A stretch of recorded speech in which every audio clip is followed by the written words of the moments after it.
বাবা নাই বাড়িতে, তখন বাইরে গেছে আর পুলিশ এসে ওকে গুলি মেরে দিয়েছে।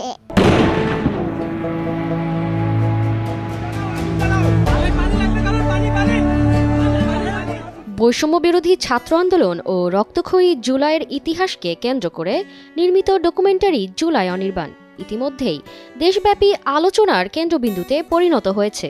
স্মৃতি তাজা রাখার উদ্দেশ্যে নির্মিত এই ডকুমেন্টারি দর্শকদের আবেগ আপ্লুত করেছে এবং সামাজিক মাধ্যমেও ব্যাপক সাড়া ফেলেছে। ২১ নভেম্বর রাতে অন্তর্বর্তী সরকারের পক্ষ থেকে আনুষ্ঠানিকভাবে প্রকাশ করা হয় জুলাই অনির্বাণ। এছাড়াও এটি ইউটিউব ও অন্যান্য গণমাধ্যমে মুক্তি দেওয়া হয়। প্রকাশের পর থেকেই ডকুমেন্টারিটি নেটিজেনদের আবেগে ভাসাচ্ছে। অসংখ্য দর্শক তাদের প্রতিক্রিয়ায় জানিয়েছেন এই ডকুমেন্টারি তাদের হৃদয়ে গভীর প্রভাব ফেলেছে। জুলাই অনির্বাণে তুলে ধরা হয়েছে বৈষম্য বিরোধী আন্দোলনে নিহত এবং আহত অসংখ্য শিক্ষার্থী ও সাধারণ মানুষের জীবনগাথা। ডকুমেন্টারির অন্যতম চিত্রগুলোর মধ্যে আবু সাইদের প্রসারিত 2 হাত এবং মুগ্ধর পানি লাগবে কথাগুলো উল্লেখযোগ্য। এই চিত্রগুলো আন্দোলনের রক্তক্ষয়ী স্মৃতিকে নতুন করে জীবন্ত করে তুলেছে। সামাজিক মাধ্যমে ভেসে বেড়াচ্ছে আবেগমাখা মন্তব্য।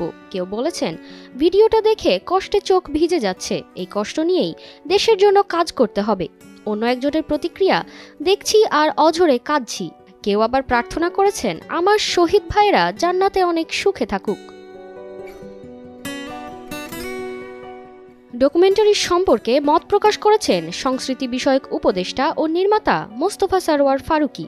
তিনি এক ফেসবুকে পোস্ট লিখেছেন, ক্ষমতার বিরুদ্ধে মানুষের সংগ্রাম হলো ভুলে যাওয়ার বিরুদ্ধে স্মৃতির সংগ্রাম।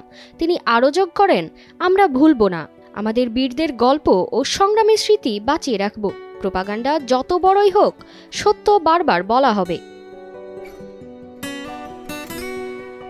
জুলাই অনির্বাণ শুধু একটি ডকুমেন্টারিই নয়, এটি অতীতের রক্তক্ষয়ী আন্দোলনের প্রতিধ্বনি।